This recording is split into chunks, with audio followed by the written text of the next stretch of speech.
Hello guys, good morning. Ngayon ay Friday, April 5. So naka-force leave ako kaya kami magka-camping. Nag-check ako ng aming leave doon sa aming school. Dapat pala naka-leave ako ngayon. Kasi yung force leave ay mandatory leave siya. So kung naka-schedule siya at hindi mo nagamit, forfeited siya. So aside pa yun sa vacation leave tsaka sick leave sa government. So if you are a government employee at definitely meron kang forced leave na 5 days in a year na mandatory na gagamitin mo siya. So gagamitin mo talaga siya kasi hindi siya na monetize. So sa government kasi pag hindi mo nagamit yung leave mo, pwede mo siyang i-convert into money. Pwede mo siya i-convert sa pera at the end of the year. So yun lang. So kaya gagamitin natin yung force leave natin. So usually ginagamit namin yung force leave kapag magka-camping kami. So today we're going to Tanay, particularly doon sa bagong campsite sa Tanay, yung Marilake campsite. So this is our first time to have our river crossing. Although hindi naman talaga siya major river crossing. So kasama ko si Baste, si Mama. So hopefully hindi masyadong maraming motor sa Tanay dahil ngayon ay Friday. So until Saturday kami tomorrow. So yun lang guys, see you mamaya sa Tanay. Go.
Guys, nandito na ngayon tayo sa Santa Ines Road. Santa Ines Road ba to, Bas? I don't know. Okay, so ang gagawin natin ngayon ay papunta na tayo doon sa campsite sa Marilake campsite. So, isa yun sa mga bagong campsite ngayon dito sa Santa Ines. Barangay, mamaya sulat ko na lang mamaya kung anong barangay. Nakalimutan ko yung barangay. So, 3 kami ngayon. Kasama namin si Mama. Pakita mo si Mama. And also, yung cameraman natin, si Baste. Magpakita ka, Bas. Mag-hi ka. Ayan. So, 3 uli kami. Yung the last time na nandito kami, nagpunta kami doon sa River Ranch. So, 3 na yung napuntahan namin dito na campsite. Yung una, the Preserve. Tapos yung River Ranch. And then eto, hopefully maganda yung experience namin dito. Maganda naman yung review dito sa Marilake campsite. Ang kagandahan daw dito sa Marilake campsite, mura lang. So unlike dun sa other campsite, sa mga ibang campsite, lahat may bayad. For example, yung iba pa yung bayad sa entrance, iba pa yung bayad sa paglalagay ng tent. Pero this time, siguro dahil bago pa, pagtatayo ng tent libre na, tapos meron pa silang pinahiram ng mga table and chair. Tapos ang kagandahan dito, may wifi daw yung buong area. So try natin. So maganda yun, may wifi. So yun lang guys, kita-kita tayo mamaya sa Marilake campsite. So medyo malayo-layo pa tayo ng konti, pero malapit na rin. Yun lang guys.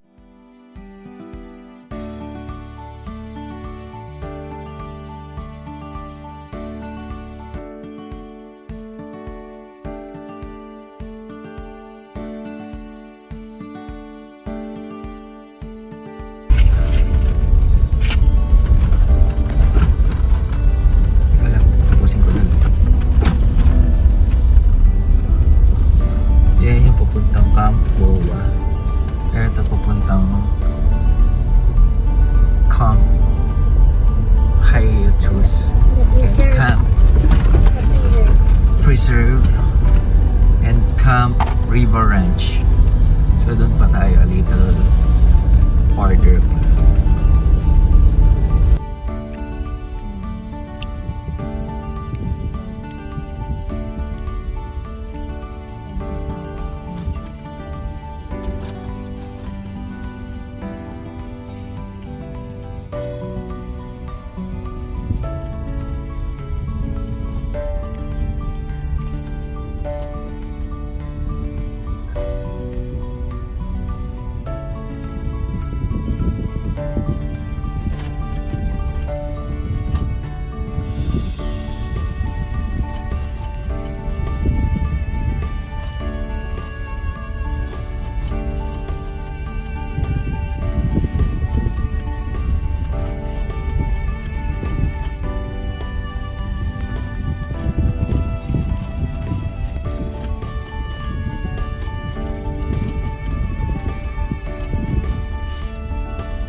Tatawid ako, be.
Hey guys! Pauwi na kami ngayon after our ano ba to? Ataris. Ayan. Pakita mo yung daan natin yan. River crossing kami. Pauwi na kami.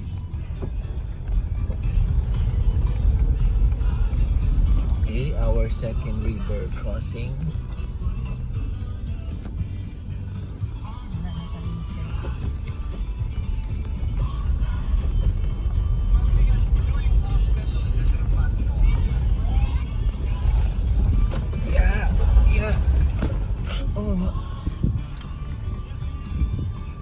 Okay.